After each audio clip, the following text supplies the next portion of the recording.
so we got the cryptos and the creepy mysteries. I told y'all, bro, we back with the Wes Hammer, bro. It's been so long since I reacted to one of his videos, bro. He has like the best like scary Warhammer videos, so definitely go check it out.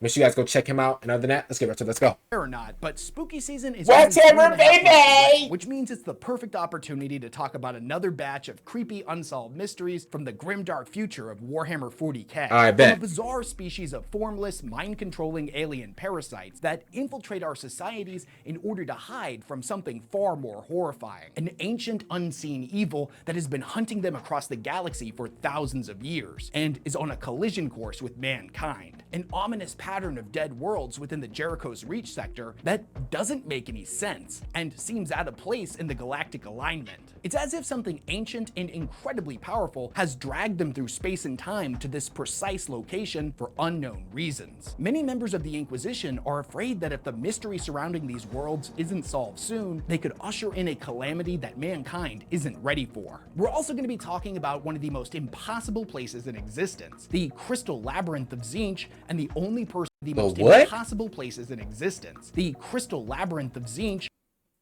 Hey, tzeentch. Hey, you bitter BM. Hey, you think we can't catch on to your schemes? Bro, we know what this is, bro. Bro, this gotta be like your little Diddy room or something like that. Like your little freaky room or something, bro. It has to be. Yo, look at this. Yo, this looks like it's in like 20 different dimensions, yo. Look at this. And what's with like all these arms and all these tentacles and all these hairs? And man, yo, if I was here, bro, no lie, I would throw up. I'm just keeping it real.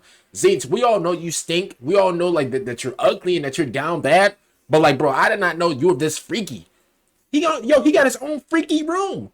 And the only person in history that was ever able to conquer it. An unknown little girl and her little black dog. We're going to be talking about all that and a whole lot more in this video. But before we dive headfirst into the grimdark, a quick shout out to this video's sponsor. Okay. This video is sponsored by Asphalt Legends Unite, an amazing new free-to-play arcade. Hold up.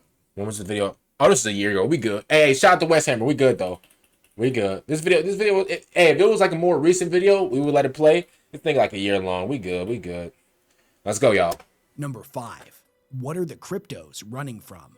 The grimdark future of Warhammer 40K is full of strange and sinister alien species, some being far more documented than others due to the Imperium's numerous encounters with them. However, some of the creepiest aliens are the ones that we still know very little about. Bro, I'm gonna keep it real. Bro, if I ever seen this monstrosity in real life, bro, yo, I'm grabbing the Air Force One and it's over with. I'm sorry, bro. I don't care, yo. I don't care if it looked at me with the puppy eyes. Sorry, with the 8 puppy eyes, bro. This thing gotta go. I'm grabbing an Air Force One and it's wraps. It's wraps like it's Christmas. No lie, bro. Look at this thing. Look at this monstrosity.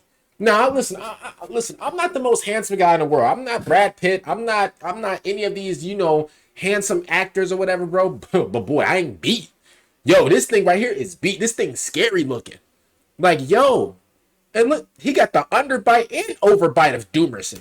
And none capture the fear of the unknown quite as well as the cryptos. They are insanely rare, and documented encounters with them are often inconsistent to say the least. What we do know about them is that they don't actually have a physical body, nor, as far as the Inquisition's been able to determine, a home planet.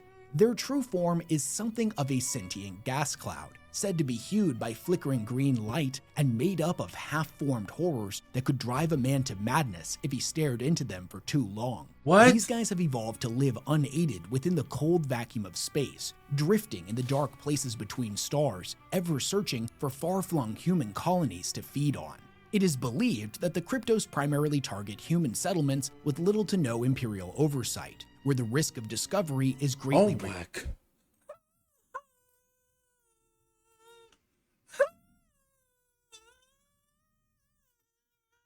Yo, man, I said she got me on a ringtone. Are you talking about the pink phone? Yo, who is this? It's obvious that she's been playing us. Man, she fine as wine, y'all. Oh my goodness. Yo, excuse me, miss. I seen you from across the room. Yo, what's her number, yo? Oh my goodness. Yeah. Hey, Draw that knife on me. For real. I want to see how toxic, sorry. I want to see how toxic you get, yo. Hey, draw the knife on me.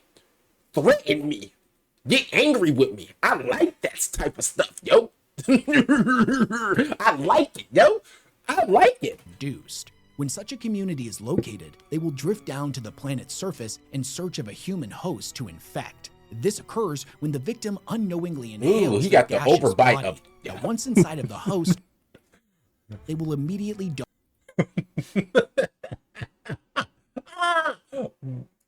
Hold up. the planet's surface in search of a human host to infect. This occurs. Damn! Bro, he got the. Ooh! He got the overbite of hell. He got the overbite of doomers.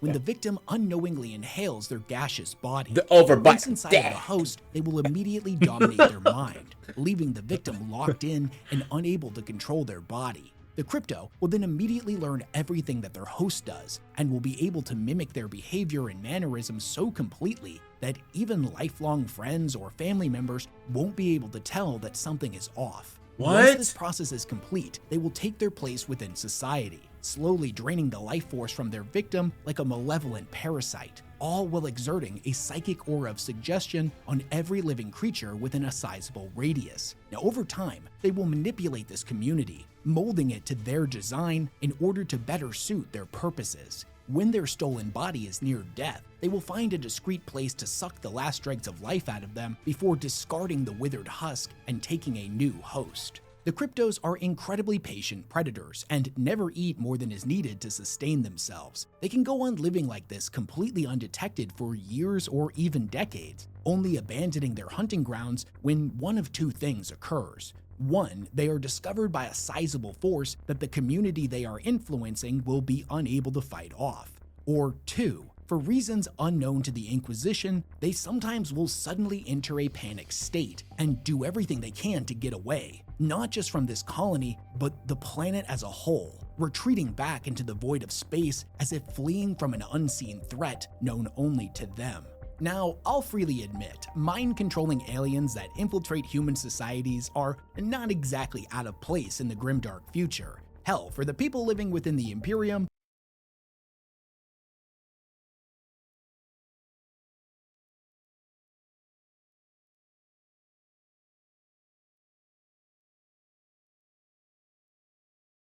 Excuse my language, but what in the fuck am I looking at? Excuse my language. I'm sorry. I've been trying to get better with my cursing. Bro, this is crazy work, bro. What am I looking at, yo? He got like 5 different tongues. He got like 5 different tongues. He looking at all senses. He looking at the ears, the eyes, and the nose. He looking at all. He's legit licking all of her or his senses. Bruh. it's just another Tuesday. But whereas these guys share a lot in common with, say, gene stealer cults or the followers of the ruinous powers, the differences are pretty stark and alarming. For one, they don't seem to have some hidden agenda. They're focused purely on survival, and everything that they do is made to conceal their presence even further. They don't demand to be worshipped by a lesser species, and thus there are no shrines or cathedrals built in their honor. They're not attempting to grow their flock, thus the communities they infect will almost always remain small and insular. And finally, as far as the Inquisition can tell, they're not the heralds of a future calamity. And most of the time with gene stealer cults, they'll attempt to grow as large as possible before eventually trying to take over the planet and ushering in a tyranid invasion. The same goes for the cults of chaos, who will often attempt to grow unseen in order to eventually conduct a blasphemous ritual and open a warp gate to a demonic incursion. The Bro, I know the rituals and all like the little secret spells and the witches and stuff like that. I know that stuff hit like crack in the 80s in Warhammer. I swear to you. Like, bro, I know Warhammer's like witches and stuff, bro. Man, yo, let's say, for example, let's say you date a witch, right? But like you didn't know she's a witch. Man, I know she gonna put this like the most diabolical curse on you. It's crazy. It's crazy. Then you have to like sacrifice like 5 goats to like to like get the spell off of you or something. It's wicked work, y'all. Oh my goodness. Those, on the other hand, don't do any of this. They only care about hiding, and that's where things get really interesting and really creepy. Infected hosts that have been captured by the Inquisition and have undergone psycho-psychic analysis to evaluate their thought patterns have revealed a couple of interesting things. First and foremost, the cryptos hate humanity. They view us with utter contempt and refer to us only as meat. But conversely, they also view us as their only chance at salvation. Second, Dummy. Look at you. Yo, how you gonna view us as chicken wings and chicken breasts and all types of turkey and ham? But how you gonna view us as all these things? But you need us. You need us for your salvation. Crazy work, diabolical work, nasty work even. and they do not experience emotion like we do. That's crazy In work. fact, to simplify Literally. things, it's as if they don't experience emotion at all.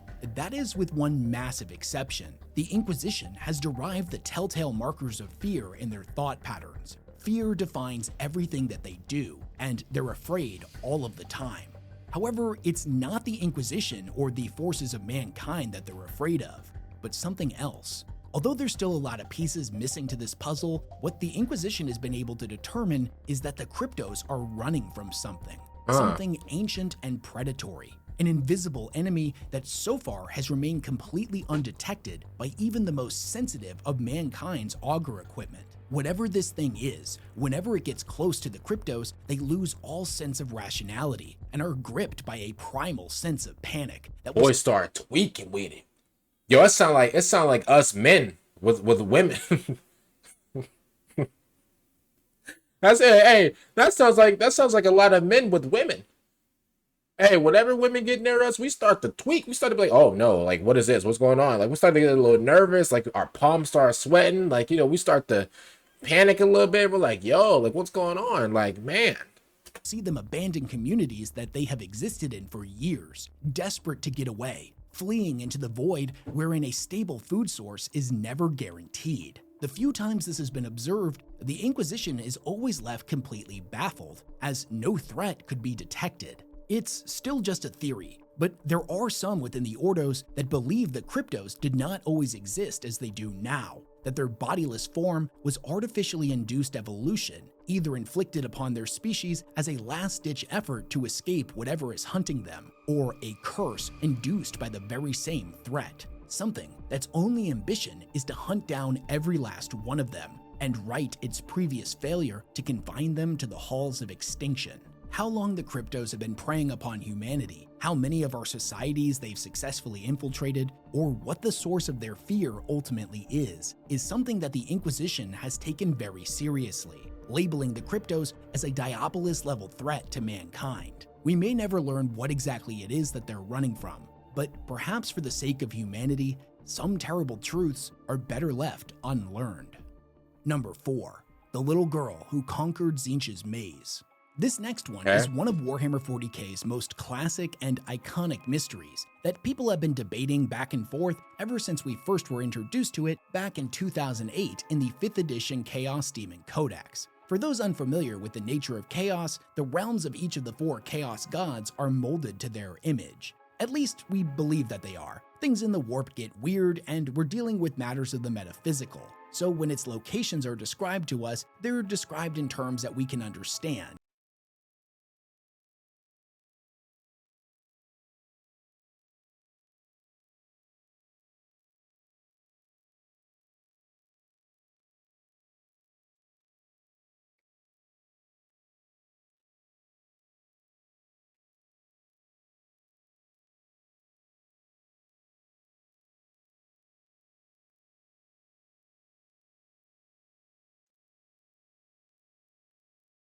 You know, I feel like if the word hell was like a picture, this would be it right here.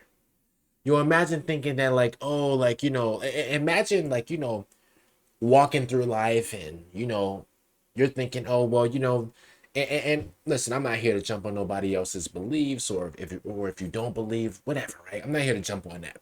Imagine thinking, or you know what? I'll just cut to the chase. Imagine you're going to hell. Imagine you're going to hell and you think, oh well, I couldn't wait to go anyway. Here, let's go. I can't wait to go. You think it's all fun and games, huh? You think hell gonna be like a big party, huh? Gotcha. Imagine you come down and you see these right here. Everybody licking their lips. Licking their lips like dinner about to be served. And they staring at you. Yeah. You got these mosquitoes. They can't, them boys starving. You got these, look. Look at these mosquitoes. Man, these boys, they haven't drank a little bit of blood since 20 BC. Everybody down here, bro, starving, bro. They've been fasting. They've been fasting since the last victim. And reminder, you're in hell. Like, this is where you are forever. You get down here, everybody everybody licking their lips, everybody doing these, everybody. You hearing stomachs growl. You seeing these little mosquitoes. They can't wait to, bro, man, as soon as you come over here, they can't wait to, get some of your blood. It's over with. This is the epitome of hell. This is what hell looks like to me, bro. Like, this is what, like, all the demons and all the nasty villains go. This is where all the school threat, the menaces to societies go, bro. Look at this. Look at the trees. Look at the trees, y'all. Even the trees is staring at you. Yo, come here, bro. You down here. You can't escape. I feel bad, bro. As in physical locations made of tangible substance. But I'm getting sidetracked. That's a topic for a different video. The realm of Tzeentch, the chaos god of trickery, lies, and magic, takes the form of a massive crystal labyrinth that stretches across his entire domain. At the heart of the maze is Tzeentch's impossible fortress that contains his hidden library, a collection of every single scrap of knowledge, every thought, idea, and belief of every living creature across space and time. Now, obviously, gaining access to such a place is the dream of many of his followers, dark sorcerers, and all kinds of seekers of forbidden knowledge. But to get there, one would need to conquer the Crystal Labyrinth, which is in of itself an impossible task. Out of the infinite possible routes a person could take, there is said to be only a single true path through the maze that leads to its heart, a road that passes through 9 gates, each taking the form of a golden arch that is 3 times the height of a man and bathed in purple, blue, and pink flames. To pass through each of these gates, one must converse with the labyrinth's guardian who watches over all of them. When approached, he will pose the seeker a question in the form of one of the 999 riddles of Zarathoth. Each of these riddles is said to be so impossible, so taxing, that only the greatest lateral and logical thinkers could discern their answer. Man, this ain't Batman, bro. Just, oh my goodness. If you get the question wrong, the Guardian will immediately swallow you whole. In the history of time and space, there has only ever been one individual that made it all the way through the maze, a person that was said to have concealed their true form under the guise of a young girl who was accompanied by a little black dog. Now, apparently, Tzeentch was so outraged that somebody managed to complete the maze that he confronted the Guardian, who immediately accused the girl of cheating. But who was this person? Was it actually just a little girl and the whole bit about them concealing their identity was something that Tzeentch made up to balm his bruised ego? Or was it somebody that we've met in 40K? Whoever it was must have had the intelligence of a deity, as it's probably impossible for a mere mortal to best Tzeentch. Some theories have speculated that it was the Harlequin laughing god Chegarak in disguise, whereas others have pointed out that it could have been the Emperor of Mankind. That's actually, this is fire. This right here, wow, that's actually pretty fire. Wow. However, it's also possible that the labyrinth itself was meant to be some type of testing ground, wherein Tzeentch's subordinates would have to prove themselves. Maybe it was simply a powerful demon prince of Tzeentch who succeeded where many others had failed in the past. Now, I should point out the elephant in the room, as a lot of people will point to this and be rather dismissive, claiming that it's simply a reference to the Wizard of Oz, which is definitely true, but just because it's a reference to Dorothy doesn't mean that it's not canon. This appeared in official Games Workshop source material, so it definitely happened. This franchise is absolutely chock full of referential material to other franchises. A lot of people like to claim that 40K stole most of its story from Dune, and just because something's a reference doesn't mean that we should dismiss it. Story from Dune, and just because something's a I would ask her. I think I would. I think I would approach her, yo. I would ask her out on a date. No lie. She's cute. She's also dark, but she's actually kind of cute. Reference doesn't mean that we should dismiss it. My bad, y'all. Who do you think this little girl was, and how do you think she managed to conquer the maze? Like I said before, it's one of those classic 40K mysteries, so I can't wait to read all of your theories down in the comment section below. The crazier, the better. Okay. Number 3, the dark pattern. The haunted expanse of Jericho's Reach is no stranger to unsolved mysteries. Yet, there is one that stands apart from the rest that has continued to vex mankind ever since the sector was first discovered thousands of years ago.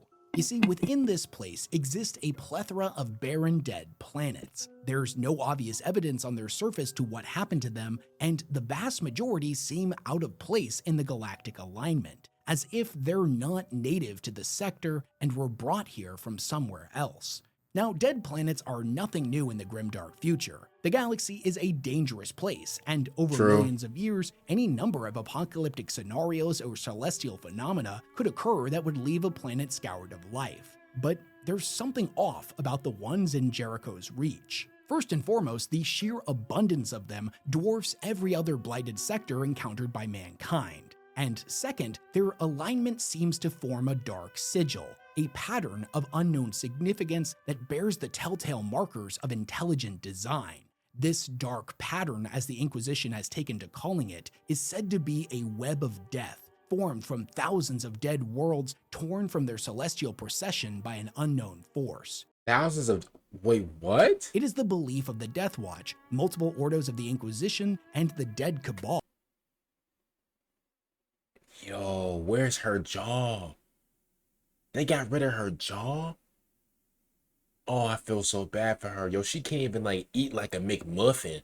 Like, bro, she only gotta eat with her top 2 teeth. She got the SpongeBob set teeth. Let me stop. Let me chill out. But, like, yo. That if the dark pattern's secrets are not unearthed and its mystery left unsolved, it very well may herald in a future calamity, the likes of which humanity is not prepared for.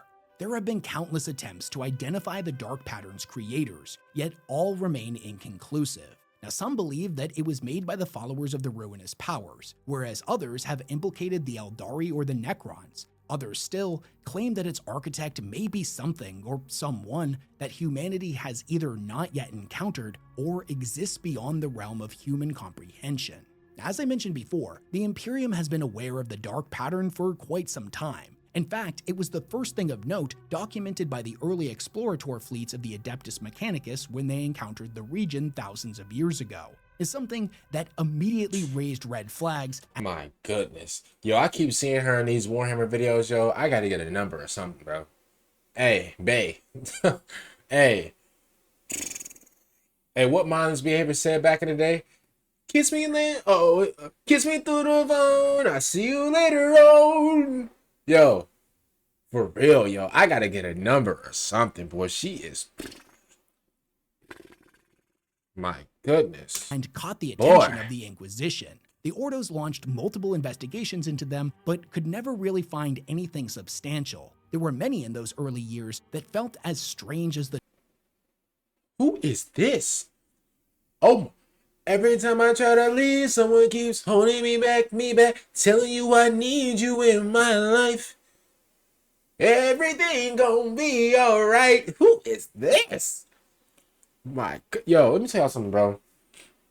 Bro, women with like women with like brown hair, blonde hair, whatever. I like, obviously, I love. But bro, women with black hair,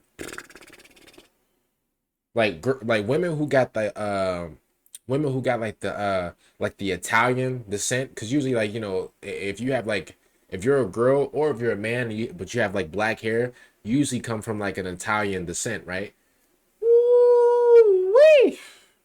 Everything gonna be alright. She fine as wine, for real. And she got a glass of wine with her. Hey babe, where's mine at? Play the video? Okay, I got you. Dark pattern seemed, All right. its origin was most likely natural, and due to millennia of My known bad. activity, it wasn't worth the continued expenditure of resources needed to study it. However, not all were so quick to dismiss it. Inquisitor Gerald Sinclair claimed that when he set foot on one of these planets, he could feel the lingering touch of something ancient and intelligent. Every fiber of his being was screaming that the dark pattern held enormous significance. Although the rest of the Inquisition would eventually cease their operations, Sinclair continued on alone, aided only by his entourage and a magos of the Adeptus Mechanicus. His expedition between all of the planets lasted about 10 years without any meaningful discovery. That was until he came to the world of Nunk, where his worst fears would end up being confirmed. When he and his team went down to investigate, their planet-side deep scans picked up both slow geothermal changes taking place and an enormous amount of tectonic activity. There was something going on deep beneath the surface. As the investigation progressed, they eventually came across an ancient set of ruins that bore no marker of known xenos lifeforms and had no obvious entrance. The ruins made Sinclair feel uneasy, and his instincts told him to leave them alone and return when he had more support from the Ordos. However, the magos that was accompanying him— Hey, that's hard. This is hard right here. I like this. This art right here. Oh man. This is like, it gives my eyes like this type of like feeling, like this satisfying feeling. I don't know what it's called, but bro, like this art right here, bro, man, it's so good to the eye. It's crazy. Was high on the promise of discovery and refused to leave. He had his team of tech priests and servitors install blasting charges that ripped a hole into the side of the ruins, creating an opening for their team to continue exploring. We, unfortunately, have no idea what Sinclair and his team encountered within the ruins, as this is where all of his transcripts end. No member of his team was ever seen again. Sinclair's ship was found adrift in the Iriok system, many light years away from Nunk. When his vessel was boarded by the Imperial Navy, they found it completely empty of crew. The Inquisitor alone was seated in the command chair, staring blankly into space, his body withered and suffering the ill effects of extreme dehydration and starvation. He turned his head to the rescue team, smiled, and then lost consciousness. Huh? Why didn't they just give him like a Snickers? You're not you when you're hungry. Now, thankfully, Sinclair would eventually make a full recovery, though he had no memory of the time on Nunk and what he encountered in the ruins. But that didn't matter. Something was going on. He had gotten close to the truth, and someone or something had cast him out. He gathered together every scrap of data that he had from his 10-year expedition and immediately went to his peers within the Inquisition, assuming that they would agree with his assessment that the dark pattern was dangerous and needed to be investigated further. He proposed to them the creation of the Dead Cabal, a task force made of members of the Death Watch and the Inquisition whose sole purpose would be to study the dark pattern. His peers in the Inquisition, however, didn't end up agreeing with him. Some of them called him mad, while other more generous individuals claimed that he had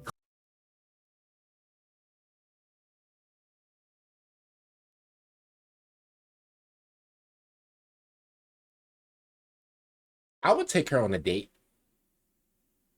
Yeah.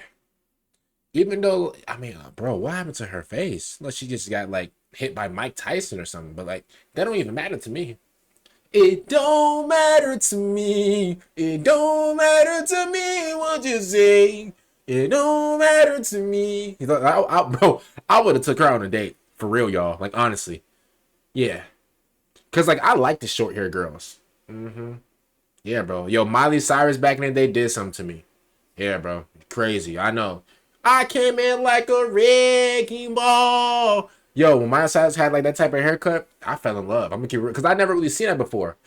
Don't you ever say I just walk away. I will always love you. clearly suffered a traumatic event that was skewing his judgment. They took one look at his reports and claimed they were lacking substance, and thus his request was denied. This left Sinclair dumbfounded and outraged. But before he could protest, an unknown woman, who none in attendance had ever seen before and was bearing the sigil of Ordo Xenos of the Inquisition, came to his defense. She told the council that they needed to heed his advice and supported the creation of the Dead Cabal. The Inquisitors and Deathwatch commanders that were in attendance moved to apprehend the unknown speaker. Okay. But before they could get a hold of her, she suddenly vanished in a flash of emerald light, leaving behind only a tome bearing the sigil of the Holy Ordos and embedded with a crystal hour. Hey, for any of you book nerds out there, for any of you, readers out there, shout out to all the readers and the book nerds out there. If y'all ever see a book like this that has a lock on it, do not pick it up. That thing locked for a reason. Bro, if a book has here's how you know a book that has a lock on it is evil. This thing right here, bro, got so many deep, dark, nasty secrets with it. It's crazy. You want to know why this is evil? Because God's word, bro, the holy book, the Bible, bro, that thing never locked. You can pick it up and just start reading it. So if God's word, if God's actual words in history is not locked, what makes you think this thing right here that is locked is some importance to you? Because I'm gonna keep it real, bro. Like, I don't read that many books or whatever. Like, the only book I do read is the Bible, and bro, my Bible does not have a lock on it, bro. I promise you. Yo, if you see a book that has a lock on it, run away. Or call the police. Bro, call the SWAT team. Call somebody. Do not pick that book up, bro. You better call a priest. Bro, call a pastor. Bro, if I see a book that looks like this, bro, no lie, bro, I'm hitting up my pastor instantaneously right there, bro. Hitting them up. Yo, come. Hey, I'm over here on this street with da-da-da-da. I see a book. It got like a little port on it. Make sure you don't touch it. But yo, pray for it.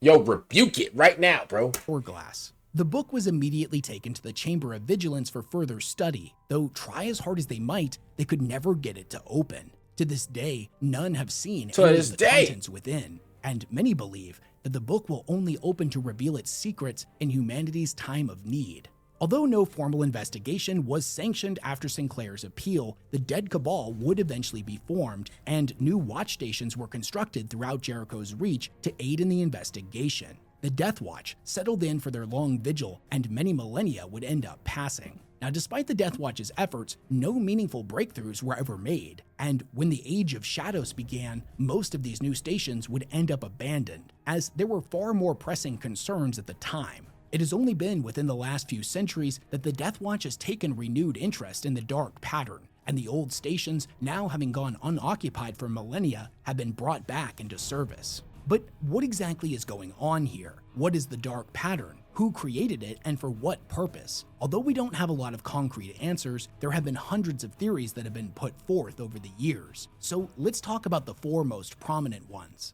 The first theory, and the one that has gained the most traction, is that all of the worlds within the dark pattern are part of an ancient Necron empire that has yet to awaken. Considering over recent years, the Necrons have continued to have an ever-increasing presence within Jericho's reach, this theory holds a lot of weight. But based on what the Imperium knows about the Necron dynasties, it would be impossible for each of these planets to be a tomb world, harboring millions of sleeping Necrons. If that was the case, it would be the largest dynasty ever encountered. Because of this, they might not all actually be tomb worlds. If the Necrons really are responsible for the dark pattern, it may be some type of massive energy nexus that, when activated, will cause the unknown dynasty to awaken once again. The second, more hopeful theory, that is supported by the research of prognosticator Renan Terrell, is that the dark pattern was originally created by the Eldari as a precursor to the Webway. We can't even fathom how the Webway was originally created. It's very possible that— Bro, how do you even make something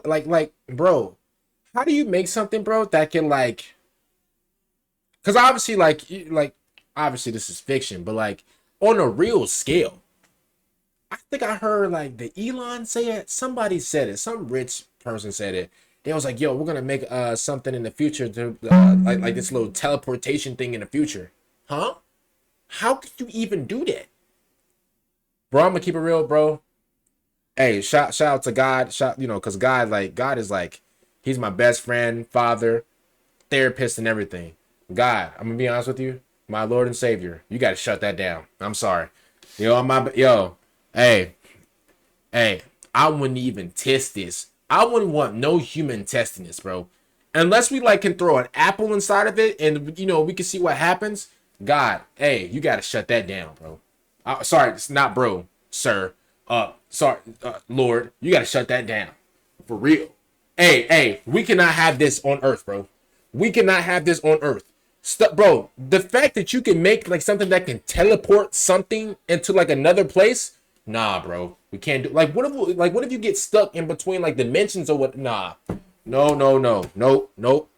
These planets were used as something of a God, testing shut ground that in its down. earliest stages Shut it of down, bro. development. Although Not the bro. theory Sorry, seems Lord. far-fetched, Triel has I claimed keep calling God bro for some reason. I keep saying bro. Is bro my favorite word?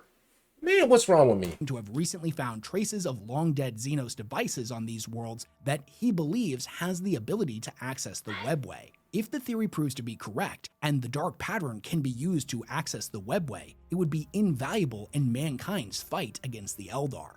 The third theory, put forth by an Iron Hands tech marine, Zerel of the Dead Cabal, states that the dark pattern was originally created by the Old Ones, an ancient species that propagated life throughout the Milky Way, and famously created both the Orcs and the Eldar and fought against the Necrons during the War in Heaven 60 million years ago. He postulates that each of these planets was actually a massive genetic laboratory, all linked together through unknown techno-arcane means, where sentient species great and small were engineered by the Old Ones to aid them. Oh my goodness. Is this one of the old ones? Because he looked like an old one. Oh my goodness. What's with the purple? Like, bro, does he got, bro? Hey, I'm sorry, yo. I'm about to say something that's so crazy, but like, y'all were like, y'all would like actually relate to. Yo, he looks like one of those like little, he looks like one of those like uncrustable peanut butter and jelly sandwiches, but like one side got too much jelly. Bro, tell me if I'm lying or not. He don't. Them in their He do. Oh, sorry, he do. Stars. But when their empire began to crumble all around them, all of the worlds were scoured of all traces of technology and life. And Hey, whenever it comes down to the Necrons, y'all, I want no problems. Yeah, bro, I'm one of them. Call me a B word, call me whatever you want to call me, bro. Yo, them Necrons, bro, they move. Hey, them things move in silence, bro. They'll pull up on you 8 trucks deep. What was you saying in that one video? My bad, bro. It's for jokes. I'm an entertainer. I'm an entertainer, bro. I'm sorry, yo. It's jokes. I'm just trying to entertain my audience. Right? Like when I sit, like, bro, they made me fold instantly, bro. I remember, like, did I tell y'all the story? Yo, I remember waking up at 2 a.m., yo, knocking on my door, clank, clank, clank. Yo, go to the door, bro. Yo, I saw 8 green beams on my face. Yeah. Deep. What was you saying in that one video? You want to say it again? My bad, y'all. I apologize, yo.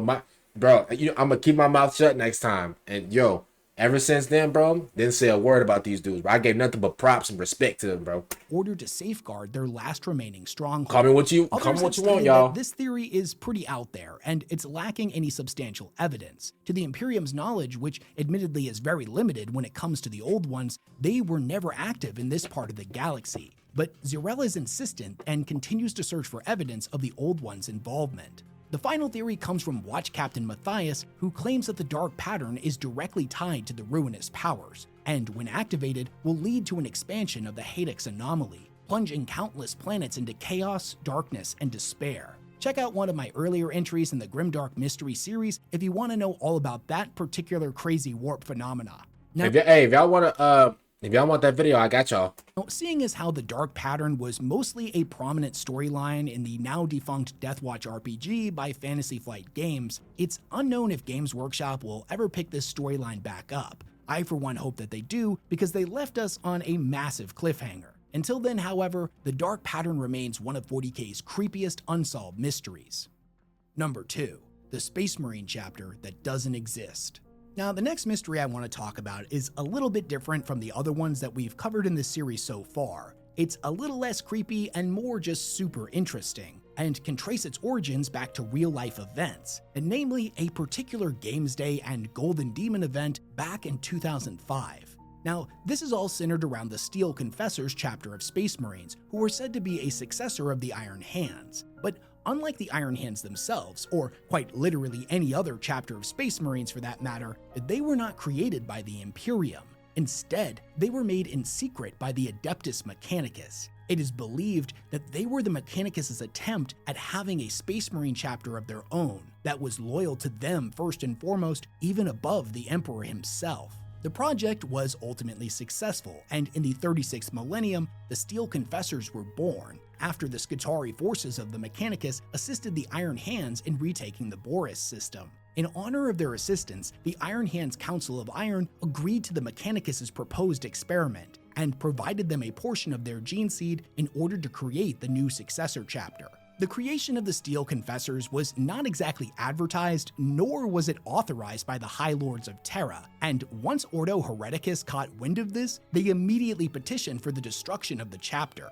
This was seen as the Mechanicus trying to directly undermine the Imperium's authority, and if not met with immediate censure, would lead to an arms race between the two allied factions. After careful review, however, the High Lords ultimately decided that it would be a waste to destroy them. So they allowed the Steel Confessors to continue to exist so long as they swore loyalty to the Imperium and the Emperor over the Mechanicus and agreed to closely follow the tenets of the Codex Astartes. All of the conditions were met, and to this day, the Steel Confessors proved to be a valuable asset in mankind's fight against the alien, the heretic, and the mutant. Now that being said, old habits tend to die hard, and deeply ingrained beliefs are almost impossible to truly rewrite. All members of the chapter are strict adherents to the faith of the machine cult, and worship the divine trinity of the Omnissiah, the machine god, and the motive force. Although it's not directly stated, if civil war ever broke out between the Mechanicus and the Imperium, the secret dual loyalty of the chapter would have predictable consequences, faith and duty coming into direct conflict with one another. There is a high likelihood that they would ultimately side with their honored tech brothers and sisters within the machine cult.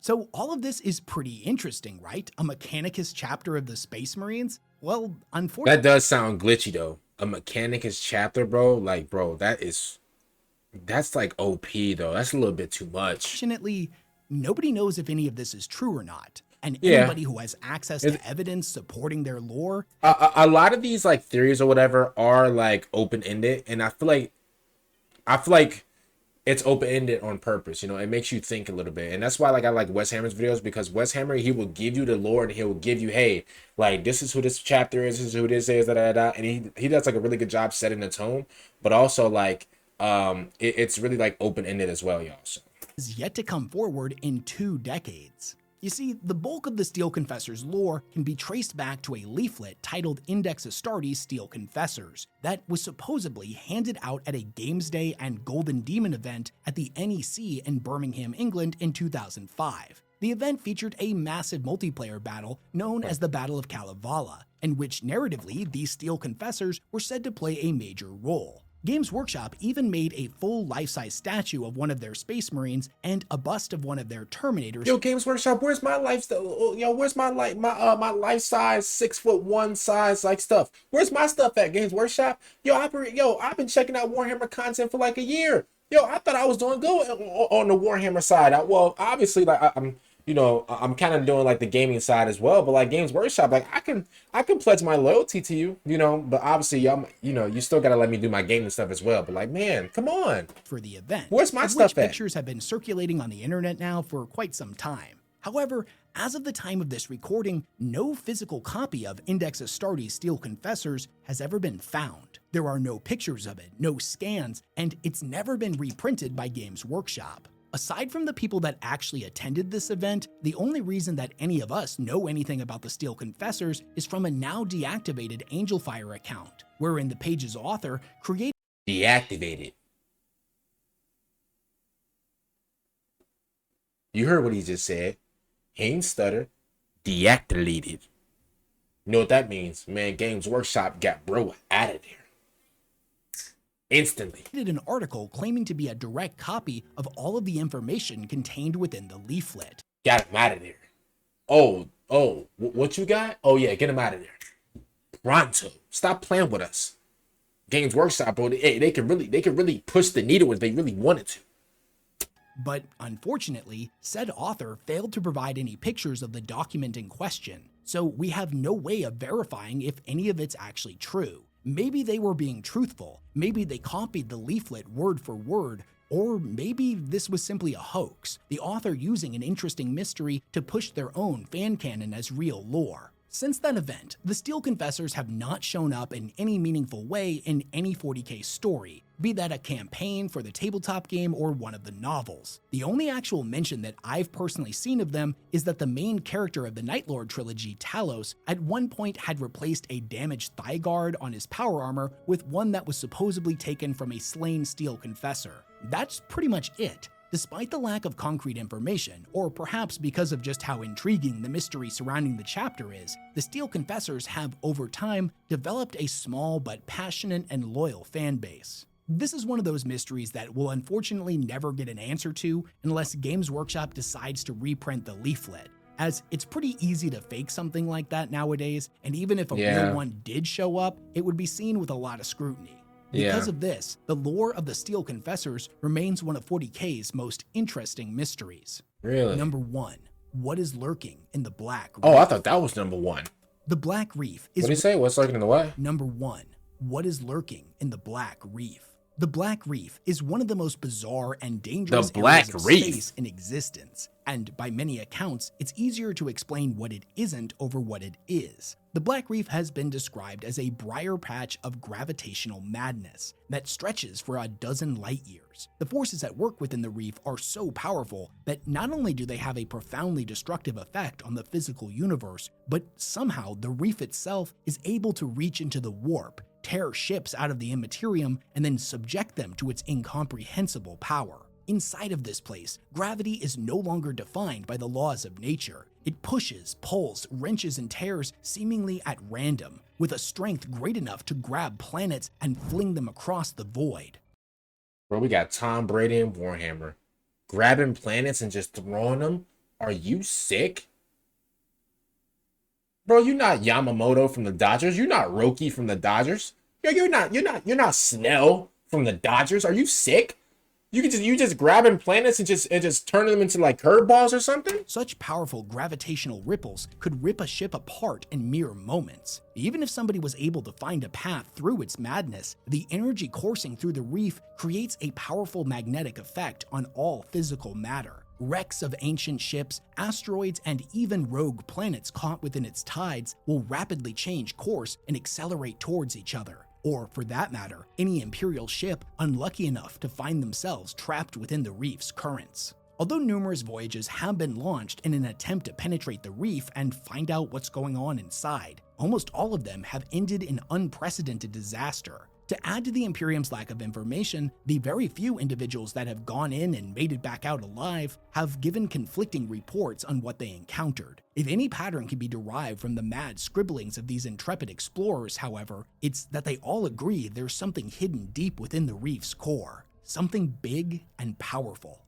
To date, the Imperium has no idea if the reef is a natural phenomena, something born of the warp, forbidden science run amok, or something else entirely. Even something like the Hadix anomaly or the Eye of Terror, for as strange and unnatural as they may be, can at least be explained through the Imperium's understanding of the warp. The Black Reef, on the other hand, defies all attempt at rational explanation. Debate over what it is or isn't has raged so fiercely within the Adeptus Mechanicus that many warn a schism is imminent, at least within the tech priests of the Achilles Crusade. Their more puritanical members state that all attempts at studying this thing need to be shut down immediately, whereas the more radically minded tech priests declare that the reef contains secrets that mankind must possess. Otherwise, the Tau, who have been using the reef as a natural barrier between themselves and the Imperium, and have also taken to studying it, might gain said knowledge first, and use it to create a weapon that could harness the power of the reef and be used against humanity.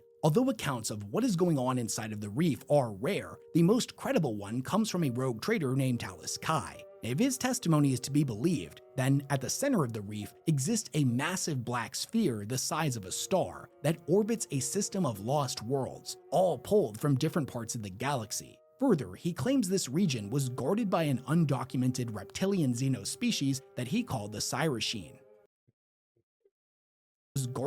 Hey, I'm gonna keep it real.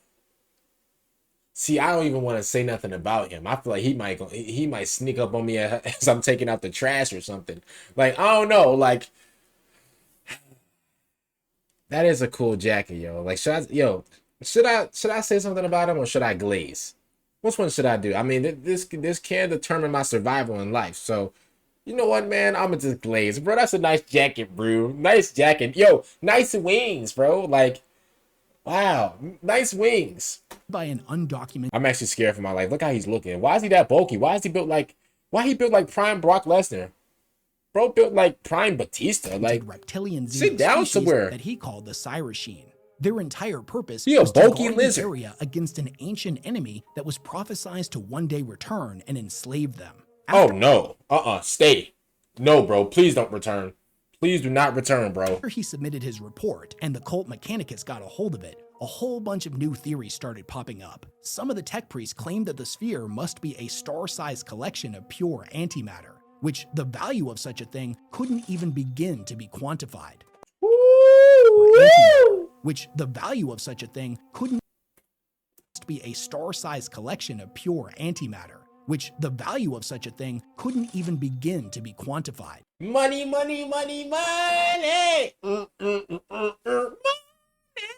Bro, man, yo, if I was a Warhammer, I would legit become a billionaire, bro. I'll be finessing everybody, bro. Bro. Oh man, I would legit like quadruple tax the rich, and then I would tax the poor heavy as well, bro. I'm taxing the schools, bro. The only thing that's not getting taxed is like my favorite church. Other than that, bro, everything else is getting taxed like 60%. Others said the sphere Literally. might be alive, an unknown xenos life form containing godlike psychic abilities. Many others claimed the orb couldn't be natural and might in fact be a singularity engine. What type of freaky ish are they on? Look at this, bro. A machine powerful enough to move the stars themselves. But if this is true, then who built this thing and why? What purpose did it originally serve, and who are the Cyrasheen protecting it from? There's still a lot of unknowns when it comes to the Black Reef, and we likely won't know the truth until either the Tau or the Imperium manage to launch another successful expedition inside. Until then, the Black Reef remains one of 40K's creepiest unsolved mysteries.